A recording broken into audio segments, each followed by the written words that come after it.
Semana 2. As estratégias de Jesus. Como ele derrotou Satanás há mais de 2000 anos. Deus não planejou nenhuma derrota para você. Jesus travou combate com o inimigo na plenitude do Espírito e o derrotou. É plano de Deus que você faça o mesmo. Diga novamente: faço parte do plano de Deus para os tempos do fim. Este é o meu ano de conquista espiritual. Deus não planejou nenhuma derrota para mim. Ele tem planejado vitória para mim, em toda a circunstância, em toda a provação e em toda a tentação. Quando Deus enviou Jesus para batalhar sob a forma de carne humana, o plano era que ele derrotasse Satanás plenamente equipado e totalmente preparado para ganhar a batalha, de modo que você pudesse saber que é possível você fazer o mesmo. Diga em voz alta: Deus tem planejado que eu seja plenamente equipado e totalmente preparado para batalhar. Deus ungiu Jesus com o Espírito Santo. No Rio Jordão, o Espírito Santo desceu sobre ele em forma de pomba. Jesus foi batizado. Como resultado daquele batismo, ele ficou cheio do Espírito Santo e foi por ele controlado. Lucas 4, versículo 1. Jesus foi levado pelo Espírito ao deserto, onde recebeu mais preparo e, graças a Deus, ele saiu do deserto no poder do Espírito e chegou à Galileia. Lucas 4, versículo 14. Lá, ele começou a realizar o plano e o propósito de Deus para a sua vida.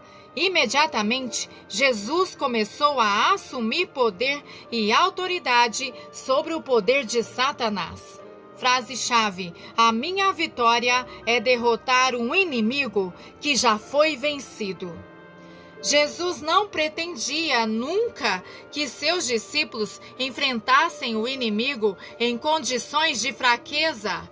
Ao ascender para o céu, ele ordenou que não se afastassem de Jerusalém até que fossem revestidos com o poder do alto. Jesus quebrou o poder do pecado. Ele disse ao paralítico: homem, seus pecados são perdoados. Lucas 5:20. Os escribas e fariseus murmuravam: quem é este que diz blasfêmias? Quem pode perdoar pecados a não ser Deus? Jesus falou-lhes: qual é mais fácil dizer, teus pecados te são perdoados, ou dizer, levanta-te e anda? Mas para que possais saber que o Filho do Homem tem poder na terra para perdoar pecados. Lucas 5, versículos 23 e 24. Jesus desfez o poder da enfermidade. Ele disse à mulher que teve o espírito de enfermidade, não podendo levantar-se há 18 anos: mulher, tu és livre da tua enfermidade. Lucas 13, 12. Quando o chefe da sinagoga indignou-se por Jesus ter curado no sábado, Jesus disse-lhe: não convinha que esta mulher, sendo filha de Abraão, que Satanás prendia há 18 anos, fosse liberta deste laço no sábado? Lucas 13, versículo 16. Jesus quebrou o poder da morte. Quando Jesus clamou em alta voz a Lázaro: Lázaro, venha para fora. Lázaro saiu do túmulo com as mãos e pés ligados com ataduras e o rosto envolto no lenço. João 11, versículos 43 e 44. Jesus quebrou a servidão a Satanás. Sobre o poder e unção do Espírito Santo, Jesus repreendeu, comandou os espíritos malignos a se retirarem daqueles que estavam possessos por eles. Ao endemoniado gadareno, Jesus disse: vá! E a legião de demônios foi expulsa. Mateus 8:32. O povo se admirava do poder e da autoridade que Jesus tinha sobre os espíritos malignos. Todos ficaram grandemente admirados e comentavam entre si, dizendo: que palavra é esta? Pois com autoridade e poder ordena aos espíritos imundos e eles saem. Lucas 4:36. Passe um círculo na palavra autoridade nesse versículo. Lembre-se do que lhe falei no mês passado. No grego, a palavra autoridade quer dizer direito de exercer poder. Trace uma linha da palavra autoridade até a margem desta página e escreva exousia, o direito de exercer poder. Agora, observe a palavra poder. Passe um círculo nela. A seguir, trace também uma linha até a margem da página e escreva dunamis, o poder milagroso de Deus.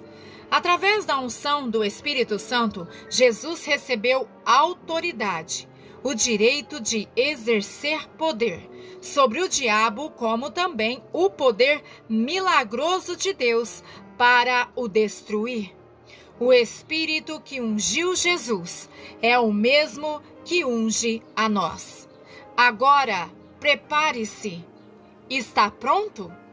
O Espírito que ungiu Jesus é o mesmo Espírito que unge a nós. Não há 2, não há 3, não há 5 Espíritos diferentes. Há somente um. Porque assim como o corpo é um e tem muitos membros, e todos os membros, sendo muitos, constituem um só corpo, assim também com respeito a Cristo. Pois em um só Espírito todos nós fomos batizados em um corpo, quer judeus, quer gregos, quer escravos, quer livres, e a todos nós foi dado beber de um só Espírito. 1 Coríntios 12, versículos 12 e 13. Há apenas um Espírito Santo, somente uma verdadeira bênção de Deus. Com muitos ministérios diferentes, o mesmo Espírito que batiza é também aquele que convence. João 16, versículos 1, do 8 ao 11. Regenera. João 3, versículos 3 e 5. Santifica. Romanos 16, versículo 16. Unge. 1 João 2, versículos 20 e 27. Dá poder. Atos 1, 8. Guia. João 16, 13. Consola. João 14, versículos 16 ao 26. Distribui dons. 1 Coríntios capítulo 12, versículos 3 ao 11. Produz fruto. Gálatas 5, versículos 22 e 23. Ilumina a mente. Efésios 1, versículos 16 e 17. Ensina. João 14, versículo 16. Testifica de Cristo. João 15, versículo 26.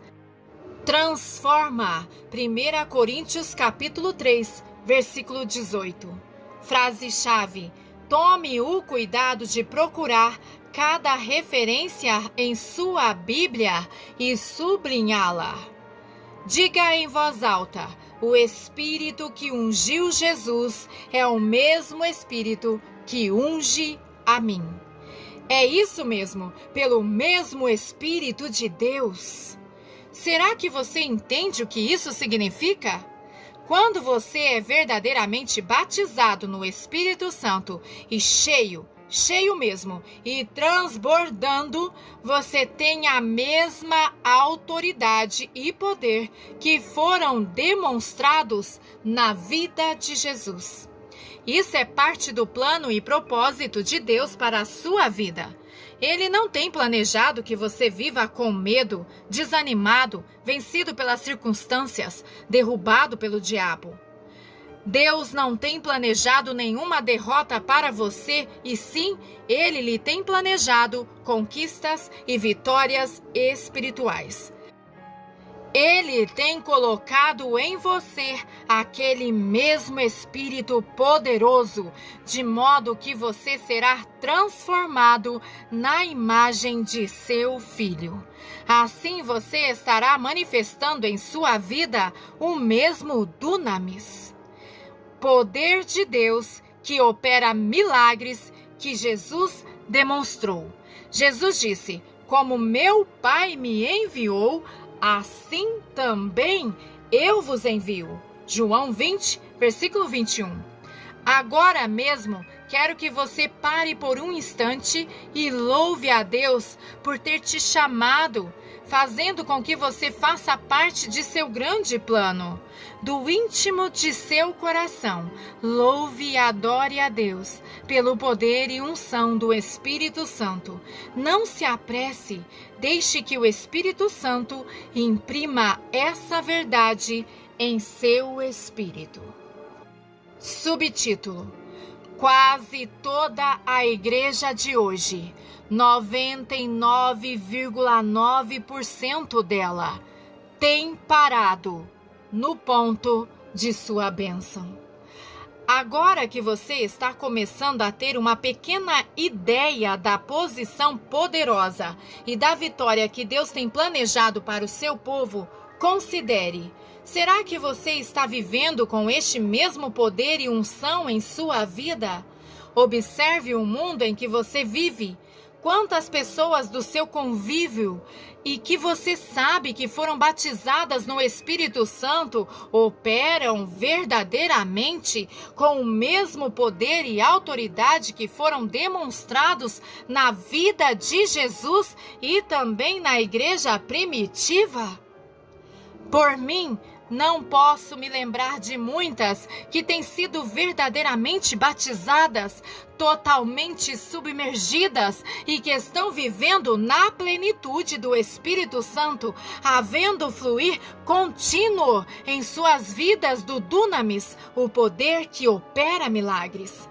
Conheço muitos crentes que já receberam o Espírito Santo, que receberam o dom de falar em outras línguas, e conheço alguns que têm outros dons do Espírito a operar em suas vidas, mas há pouquíssimos crentes que receberam aquela experiência que produz o poder que faz o paralítico andar, que abre os olhos aos cegos, que faz os surdos ouvirem e os mudos falarem.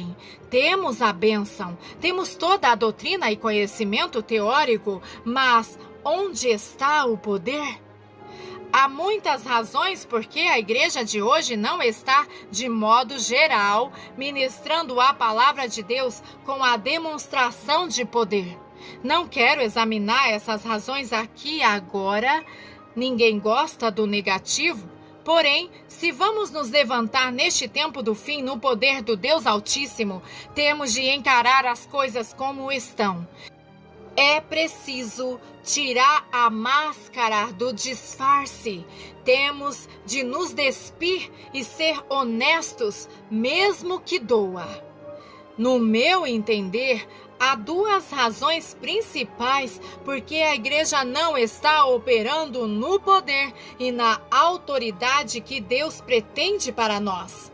Primeiro, a maioria dos crentes não entende o que vem a ser experiência do batismo no Espírito Santo e nem ainda o que quer dizer andar na plenitude do Espírito. Segundo, muitos crentes acham que uma vez que recebem a terceira pessoa da Trindade, o Espírito Santo, no momento de se converterem, ele opera automaticamente nos seus corações e param justamente aí, no ponto da bênção. Por tempo demais temos colocado ênfase no lugar errado. Temos dado ênfase ao dom de falar em outras línguas ou na linguagem de oração do Espírito Santo. Não sei como alguns de vocês vão reagir em relação a isso que vou dizer agora, mas espero que não me entendam mal. É possível possuir a linguagem do Espírito Santo e falar em outras línguas e mesmo assim não ser batizado, não estar cheio do Espírito Santo e não ser por ele controlado. Não estou procurando desfazer da bela manifestação da linguagem do Espírito Santo e muito menos estou querendo diminuir a capacidade que Deus nos deu de falar em outras línguas. Isto é, de fato, de grande importância, um dom dinâmico do Espírito Santo dado à igreja com um propósito específico, pois quem fala em outra língua não fala a homens, senão a Deus. 1 Coríntios 14, 2. O dom de falar em línguas é um dos dons do Espírito. 1 Coríntios 12, versículos 8 ao 10. Como palavra de sabedoria, palavra de conhecimento, fé, dom de curar, operação de milagres, profecia, discernimento de espíritos, línguas e interpretação de línguas. Dou graças a Deus pelo dom de falar em línguas. Eu creio totalmente na manifestação dessa linguagem do Espírito Santo. Oro em línguas todos os dias. Ando na rua orando em línguas em todo o tempo. Porém, você não encontrará em lugar nenhum nas Escrituras a afirmação de que o batismo no Espírito Santo depende da manifestação do dom de línguas. Não estou dizendo que outras línguas não são uma evidência do que nós chamamos de recebimento do Espírito Santo. Há muita evidência bíblica de que essa manifestação se deu na igreja primitiva, quando o Espírito se manifestava na vida do crente. O que estou frisando aqui é que temos concentrado nossa atenção em uma só das manifestações do Espírito Santo, ao invés de focalizarmos a plenitude e a obra imensurável, ilimitada e completa do Espírito Santo, Ele mesmo. Temos dado atenção demais a isso, frisando sempre a importância de uma única experiência emocional, ao invés da experiência de um fluxo contínuo do Espírito Santo em nossas vidas. Calculo que 99,9% da igreja e 99,9% dos carismáticos param justamente aqui. Muitos crentes param assim que têm a experiência de falar em línguas. Dizem, graças a Deus recebi. Ao invés de prosseguirem ainda mais no Espírito, até que o poder de Deus se manifeste em suas vidas. Acomodam-se por entenderem que já conseguiram e ficam se gloriando na manifestação de línguas. Alegram-se tanto com esta experiência que o verdadeiro propósito do batismo no Espírito Santo fica despercebido. Param no ponto da bênção quando Deus tem algo muito maior para eles possuírem. Outra grande razão por que tantos crentes não estão cheios e batizados no verdadeiro sentido da palavra com o Espírito Santo é porque acham que o Espírito Santo opera automaticamente em suas vidas. Nada é automático. O crente não fica automaticamente cheio do Espírito Santo e não é automaticamente por ele controlado, simplesmente por nele habitar o Espírito. Tem de haver uma dependência do Espírito Santo e uma constante entrega a Ele. Na medida em que estamos prontos a nos submeter a Ele e confiar nele para o poder, assim o Espírito Santo tem o controle das nossas vontades, desejos, dos nossos pensamentos, de nossas emoções, de todo o nosso ser. Lembre-se de que em suas estratégias para com Satanás, Jesus estava cheio da vontade de Deus e era por ela controlado e era totalmente submisso a ela pela manifestação do Espírito Santo. Provavelmente, neste ponto da lição, alguns de vocês que têm recebido a linguagem do Espírito Santo e imaginavam ser batizados, estão pensando: como posso saber, então, se tenho sido batizado no Espírito Santo? Quais são as evidências, os sinais disso? O que quer dizer estar cheio do Espírito Santo? Frase-chave: tenho que progredir além da bênção. Para respondermos a essas indagações, vamos observar a mudança dramática que aconteceu na vida dos discípulos na igreja primitiva. Subtítulo: Deus não planejou derrota alguma para a igreja primitiva.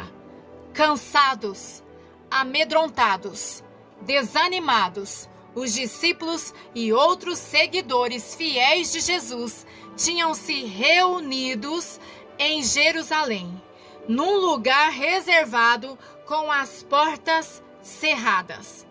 Enquanto Jesus se achava com eles, sentiam-se confiantes e seguros, ficaram cheios de fé.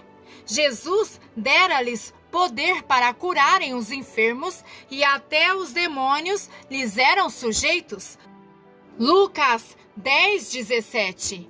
De fato, Jesus tinha ressuscitado dos mortos, como prometera. Ele lhes apareceu em várias ocasiões, porém, brevemente, ele os deixaria para voltar ao Pai no céu. Mas, depois da partida de Jesus, ao ficarem sozinhos, o que aconteceria com eles?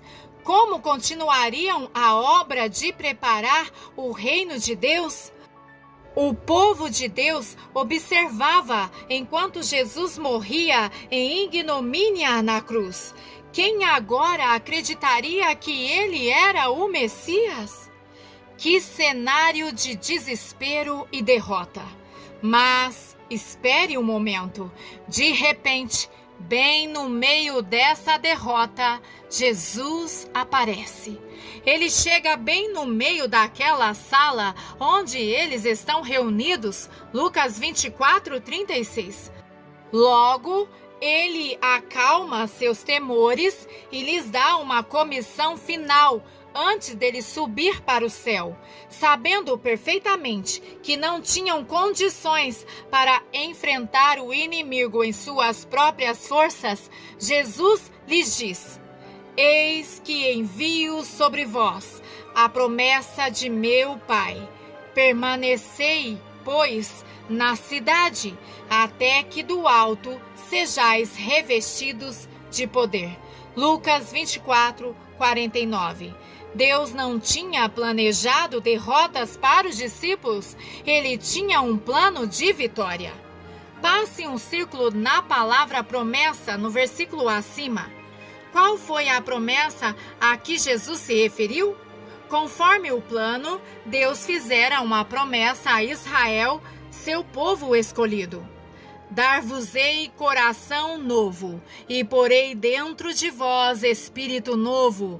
Tirarei de vós o coração de pedra, e vos darei coração de carne. Porei dentro em vós o meu espírito, e farei que andeis nos meus estatutos. Guardeis os meus juízos, e os observeis. Ezequiel 36, versículos 26 e 27. Deus prometeu dar a seu povo um coração novo e prometeu pôr seu espírito dentro dele. Agora, procure Joel 2, versículos 28 e 29.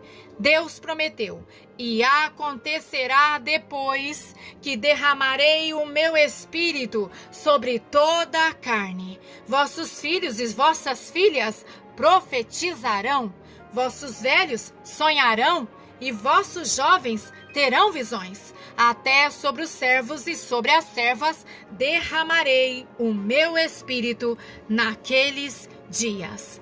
Deus prometeu derramar seu espírito sobre toda a carne e, como resultado, seus filhos e suas filhas profetizariam, os velhos sonhariam e os jovens teriam visões.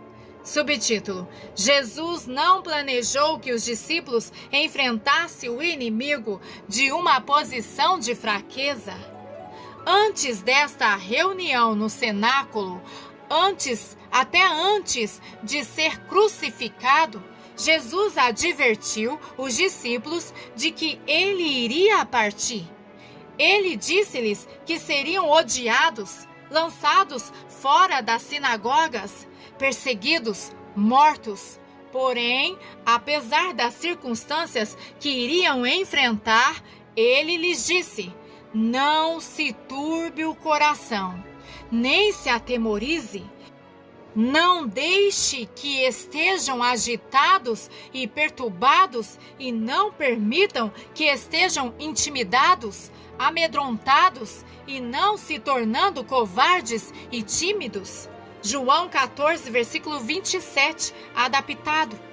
Mesmo com todas as provações e dificuldades que iam enfrentar, não foi plano de Jesus que fossem derrotados. Ele prometeu enviar-lhes o mesmo Espírito Santo que ele próprio recebera.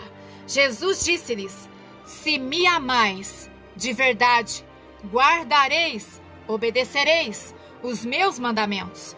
E eu rogarei ao Pai, e ele vos dará outro Consolador, Conselheiro, Ajudador, Intercessor, Advogado, Fortalecedor e Companheiro, a fim de que esteja para sempre convosco. O Espírito da verdade que o mundo não pode receber, acolher no coração, porque não o vê, nem o conhece.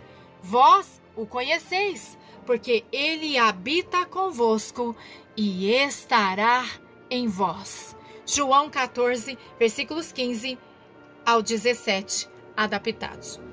Jesus disse-lhes que ia enviar-lhes o Consolador, o Espírito Santo, que permaneceria neles. Ele disse: convém-vos que eu vá, porque se eu não for, o Consolador não virá para vós outros.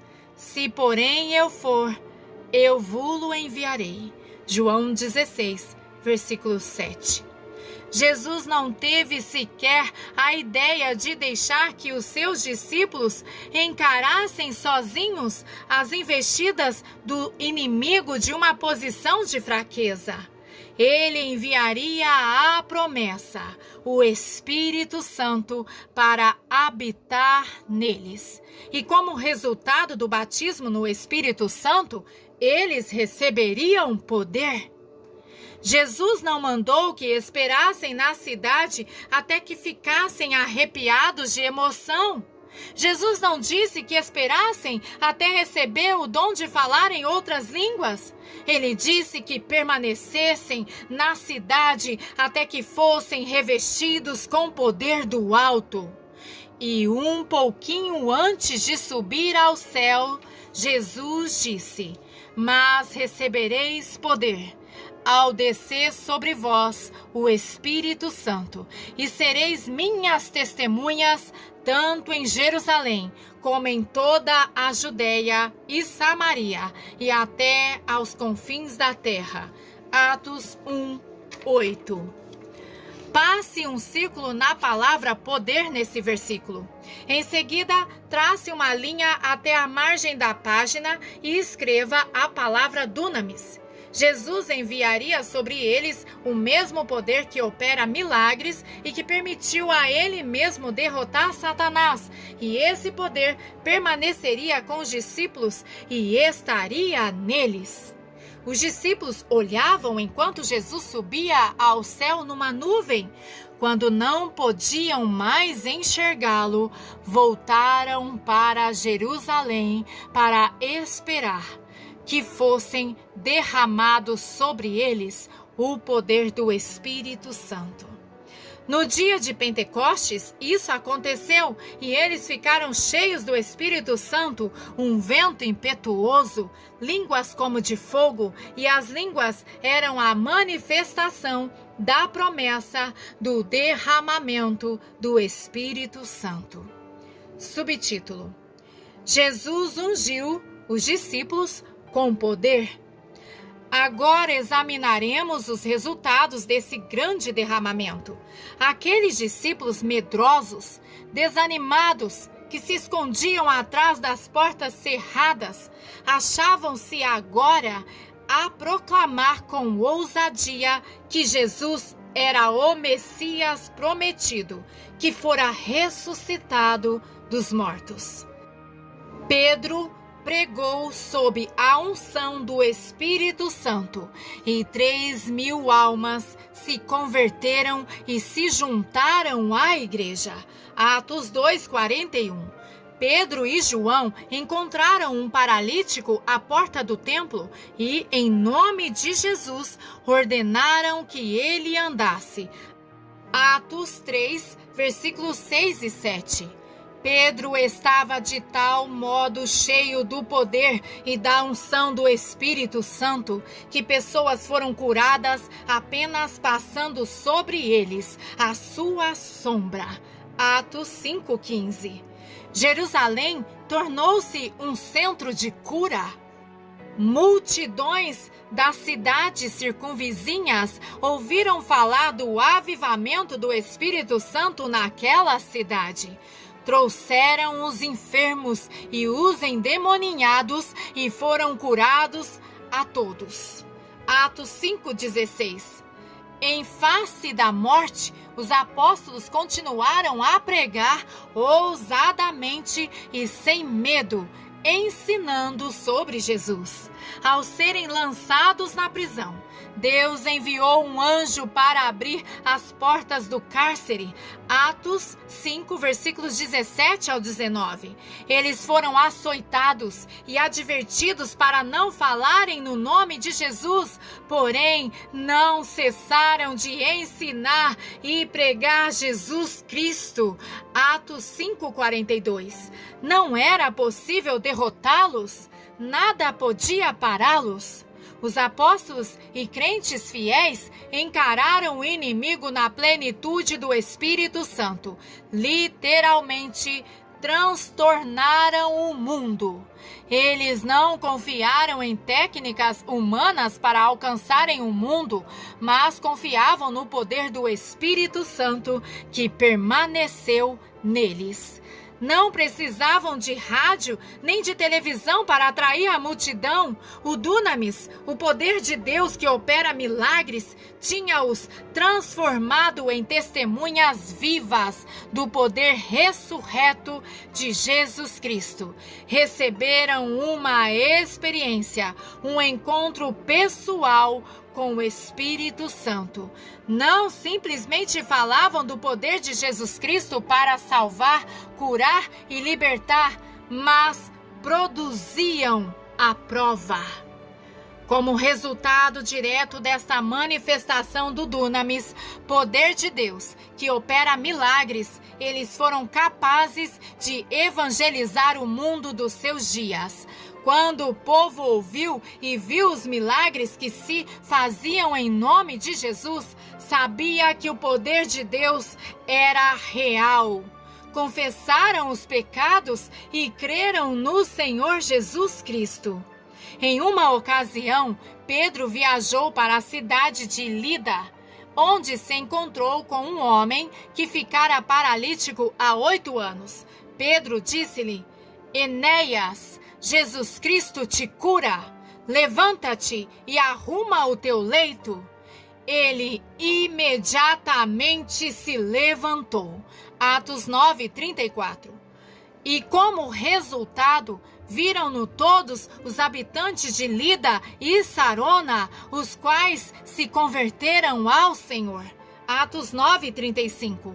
Vi isso mesmo acontecer muitas vezes em nossas campanhas no campo missionário. Após o culto onde o poder milagroso de Deus é liberado, pessoas são curadas e libertadas. Os cegos veem, os surdos ouvem e os coxos andam. Então a palavra corre como incêndio na floresta. Na noite seguinte, milhares de pessoas das regiões circunvizinhas se aglomeram em multidão bem fechada, deixando apenas uma pequena área para a plataforma.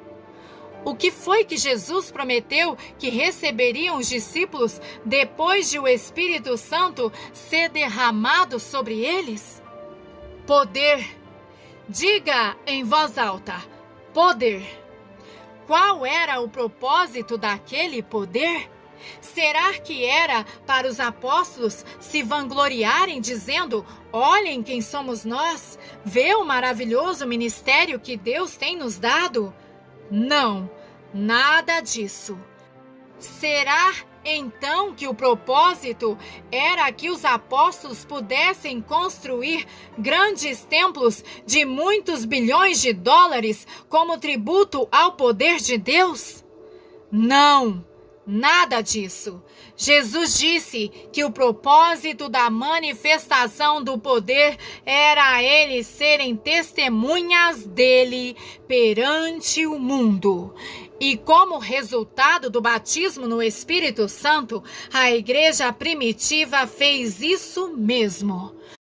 Com grande poder, os apóstolos davam testemunhos da ressurreição do Senhor Jesus, e em todos eles havia abundante graça.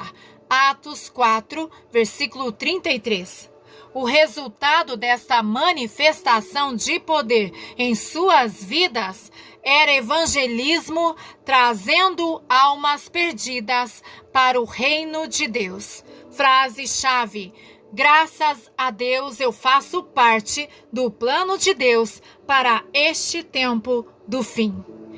A evidência do batismo no Espírito Santo nas vidas dos crentes na igreja primitiva, não era simplesmente uma experiência única, emocional, recebida no dia de Pentecostes. Não era apenas a manifestação de falar em outras línguas. A evidência do batismo no Espírito Santo em suas vidas era a demonstração do dunamis, o poder de Deus que opera milagres, que provou ao mundo que Jesus era mesmo quem ele dizia ser, o Filho do Deus vivente. O poder não é o batismo no Espírito Santo, é a manifestação, o sinal externo que mostra que o crente tem no seu íntimo um relacionamento operante, vibrante e pessoal com o Espírito Santo. Hoje em dia, muitos crentes buscam uma manifestação do poder sem entenderem que o poder vem como resultado de uma vida santificada, dedicada e submissa. O poder fica liberado nas vidas daqueles que estão prontos para viverem e andarem na plenitude do Espírito. Agora mesmo, o Espírito de Deus está trazendo você para um ponto crucial e importantíssimo de sua experiência cristã. Ele sabe muito bem a sua fome. Ele sabe que você tem clamado para receber o poder de Deus de modo que ele flua continuamente em sua vida. Ele sabe, pois foi ele mesmo que colocou esse desejo em seu coração. Lembre o que lhe disse. Você faz parte do plano de Deus para estes tempos do fim. Vivemos o período que se chama o clímax dos tempos. Como um dos escolhidos de Deus, ele planejou trazer você para uma nova maturidade. Onde está você em sua experiência cristã? Será que você pode observar sua própria vida e dizer com toda a honestidade que há mesmo evidência do poder do Espírito Santo? Será que você está vivendo, encarando as circunstâncias de todo dia na demonstração do Espírito Santo? Será que há manifestação do Dunamis, o poder de Deus que opera milagres em sua vida, dando a você condições para dizer como Pedro disse ao paralítico: o que tenho, isso te dou, em nome de Jesus Cristo, o Nazareno, andar. Atos 3:6. Se você não está experimentando o mesmo poder e unção, eu tenho novas para você. Talvez você esteja pensando: isso jamais poderia acontecer em minha vida. Eu nunca posso ter o poder de Deus fluindo através da minha pessoa, como aconteceu com Pedro e Paulo. Eu jamais poderia ter o poder de Deus manifestado através da minha vida, como aconteceu na vida de Jesus. Não escute as mentiras que Satanás está dizendo para você. Jesus disse: maiores obras que estas farão. João 14:12. O mesmo Espírito que ungiu Jesus, ungiu também os discípulos. E Deus planejou que você também possuísse essa mesma poderosa unção. Pois para vós outros é a promessa, para vossos filhos e para todos os que ainda estão longe. Isto é, para quantos o Senhor nosso Deus chamar. Atos 2:39. A promessa é sua. Ele tem chamado você. Diga em voz alta: faço parte do plano de Deus para os tempos do fim. Ele tem me chamado e me escolhido. Deus não tem planejado nenhuma derrota para mim. Posso viver na demonstração do poder sobrenatural de Deus. Porém, isso não é automático. É preciso que você abandone toda a dúvida e se desfaça de todas as limitações e restrições que ponha em Deus e no que Ele pode fazer em você e através de você. Você tem de entrar na promessa, apropriando-se dela em sua própria vida. Na próxima semana, aprofundaremos mais ainda na revelação do que significa andar no Espírito. Explicarei mais sobre o Dunamis, poder de Deus, e como esse poder pode ser liberado em sua vida. Ação. Semana 2. Deus não planejou nenhuma derrota para você. Primeiro, Deus tem um plano de vitória para você. É plano dele que você tenha uma experiência. Um encontro pessoal com o Espírito Santo levará você além do ponto de bênção, além do conhecimento intelectual. Levará você para o lugar onde há um fluir contínuo do Dunamis, do poder do Deus Altíssimo em sua vida. Nesta semana, dedique tempo e esforço ao jejum e oração. Entre num novo compromisso com Deus de fazer tudo o que for necessário para que o poder de Deus flua através de você. Busque e receba uma nova unção do Espírito Santo sobre a sua vida. Receba bem no Espírito a revelação de que, na verdade, Deus não planejou para você nenhuma das circunstâncias que você enfrenta nesse momento ou que vier a enfrentar. 2. Recapitulação. A palavra grega para autoridade é escreva, que quer dizer escreva. A palavra grega para poder é escreva na linha do seu caderno, o que quer dizer escreva.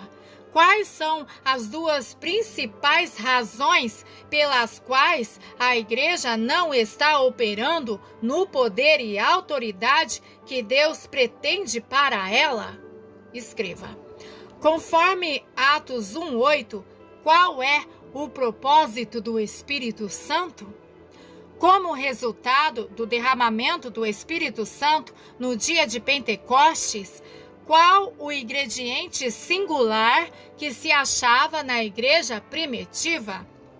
Deus tem prometido o mesmo poder e autoridade para você.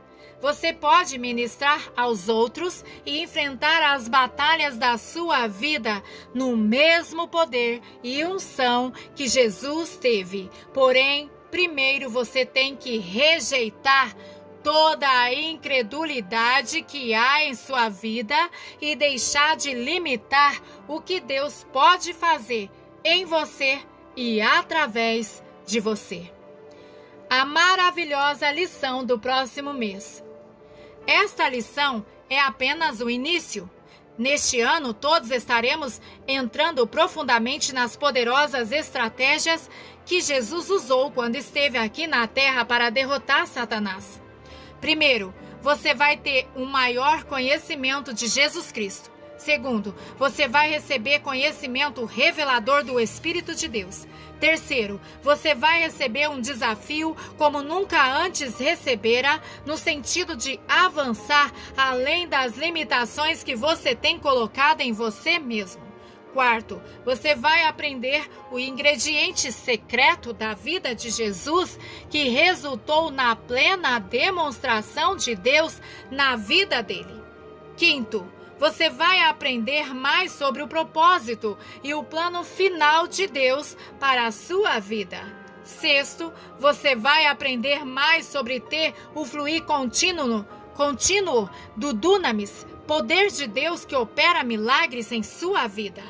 Até o fim do ano, na medida em que você comece a usar estas estratégias que Jesus empregou para derrotar Satanás, você vai entrar em um nível de maturidade e força cristã que você jamais imaginara ser possível. Antes de receber a lição de cada mês, prepare o coração para receber o que Deus tem para você. Procure cada lição com expectativa, esperando que Deus há de fazer algo novo em sua vida. Meditações bíblicas para cada dia. Subtítulo: Jesus enfrentou Satanás e o venceu na plenitude do Espírito Santo. Jesus, nosso modelo. Primeiro, pagou o preço supremo para que nós pudéssemos ter poder. Atos 4, versículos 1 ao 10. Segundo, pagou o preço supremo para que nós pudéssemos ter glória. João 17, 22, 2 Coríntios 3, 18. Terceiro, pagou o preço supremo para que nós pudéssemos ter vitória. Isaías 25, 8 e Salmos 98, 1. Quarto, teve uma experiência antes de encarar o inimigo.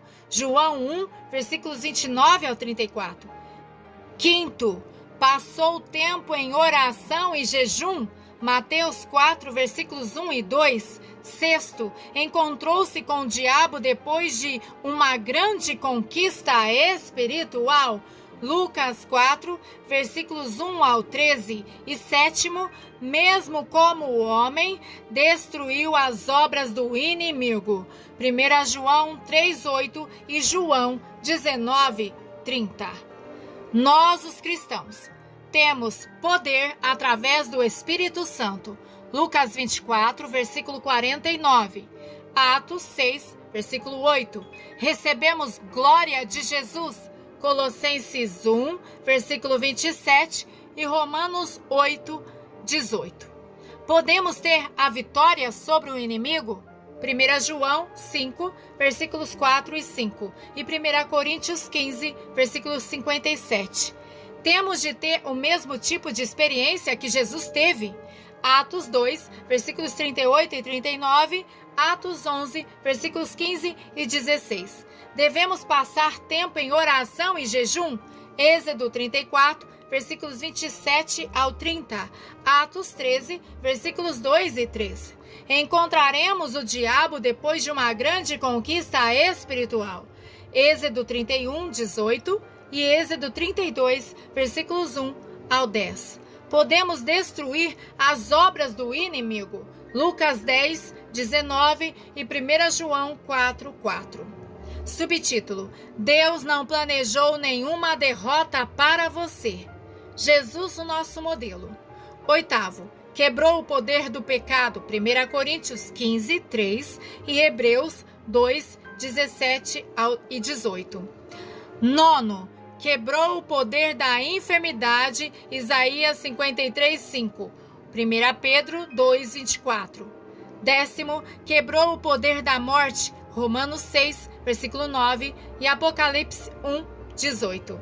11º, quebrou a escravidão de Satanás sobre nós. Gálatas 5:1 e João 8:36. 12º, tem poder e autoridade. Lucas 4, versículos 31 e 32. Marcos 1, versículo 25 ao 27.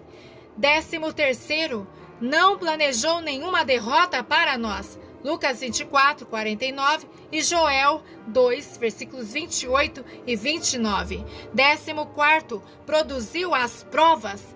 João 6, 2 e Atos 2, 22. 15º, nos diz que o propósito, a finalidade de poder é sermos testemunhas. Atos 1, 8 e Hebreus 2, versículos 3 e 4. Nós, os cristãos, temos autoridade sobre o pecado. Romanos 6, versículos 17 e 18. Romanos 8, versículos 1 ao 4. Temos autoridade sobre a enfermidade. Atos 5, versículos 12 ao 16 e Atos 28, versículos 8 e 9. Fomos libertados do poder da morte. Romanos 8, 2, João 3, 16. Temos autoridade sobre a escravidão satânica. Mateus 16, versículo 17 e Lucas 10, versículo 17. Temos recebido poder e autoridade. Atos 1, 8 e Atos 4, 33. Temos de ser vitoriosos e não derrotados. Atos 16, versículos 22 ao 30. Devemos produzir as provas. Atos 8, versículos 5 ao 8. Atos 9, versículo 32 ao 35. Somos chamados para ser testemunhas. Marcos 16, 20 e Apocalipse 11, 3. Subtítulo: você pode enfrentar Satanás no mesmo poder e unção que Jesus teve. Jesus, nosso modelo. 16. Era cheio do Espírito Santo e por ele controlado.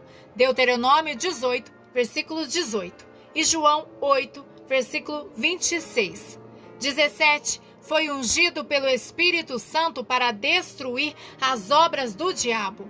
Lucas 4, versículo 18, Atos 10, 38. 18. Submeteu-se continuamente ao Espírito Santo. João 12, versículos 49 e 50 e Filipenses 2, 8. 19. Morreu para seus próprios desejos. João 4, 34 e João 8, 29. 20. Firmou sua mente e suas afeições sobre as coisas do Espírito. João 9, 4 e Lucas 2, 49. 21. Estava pronto a perder sua vida, dando-a por nós. Gálatas 1, 4 e Tito 2, 14. 22. Reconheceu sua total dependência de Deus. João 5, versículos 19 e 30. 23. Enfrentou Satanás na plenitude do Espírito Santo. Lucas 4, versículos 1 ao 15.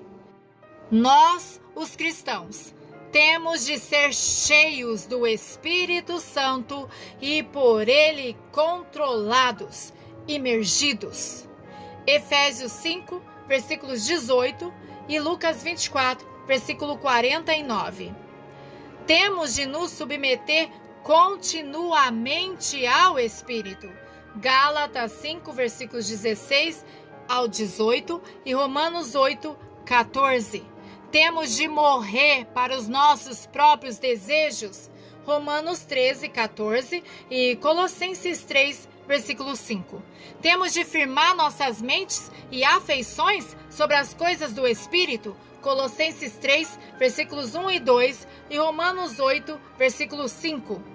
Devemos estar prontos a perdermos a vida por Ele. Mateus 16, versículo 24 ao 25 e Lucas 14, 33. Temos de reconhecer nossa total dependência dEle. João 15, versículo 5 e 2 Coríntios 3, versículo 5. Podemos enfrentar Satanás na plenitude do Espírito Santo. Lucas 10, versículo 19 e João 20, versículo 21. Podemos receber a unção para realizarmos as obras de Deus. Lucas 24, versículo 49 e Atos 2, versículos 38 e 39. Subtítulo: Seja batizado e fique cheio e transbordando no Espírito Santo. Jesus, o nosso modelo. 24. Foi fisicamente ressuscitado dos mortos. 1 Coríntios 15, 4 e Atos 2, versículos 23 e 24. 25. Andou no pleno conhecimento de Deus. João 7, 29 e João 8, versículo 55. 26. Sabia que Deus habitava nele.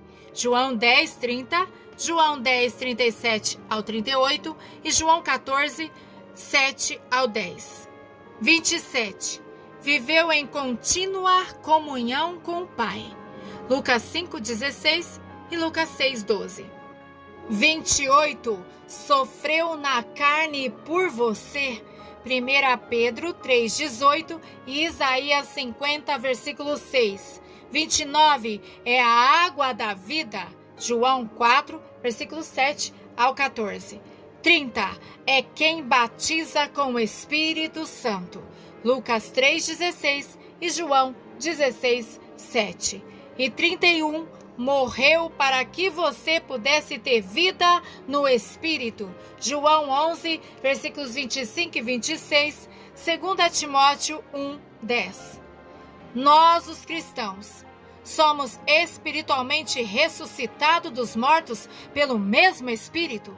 Romanos 8, 11, 2 Coríntios 4, versículos 10 ao 14. Devemos andar no pleno conhecimento de Deus. Jeremias 9, 24 e Oséias 6, 3. Sabemos que Deus habita em nós. 2 Coríntios 6, 16, 1 Coríntios 3, 16. Devemos viver em contínua comunhão com Deus. João 15, 4 e 1 João 1, 28. Temos uma dívida no sentido de não vivermos segundo a carne. 1 Pedro 2, versículos 20 e 21. Podemos beber da água da vida. Isaías 55, 1 e Apocalipse 22, 17. Temos de ir a Jesus para estarmos cheios e transbordando do Espírito Santo. João 7, versículos 37 e 38. Temos recebido um transplante de coração espiritual. Ezequiel 36, versículos 26 e 27 e 2 Coríntios, capítulo 5, versículo 17. Aleluia! Glórias seja dada a ti, Senhor Jesus. Amém.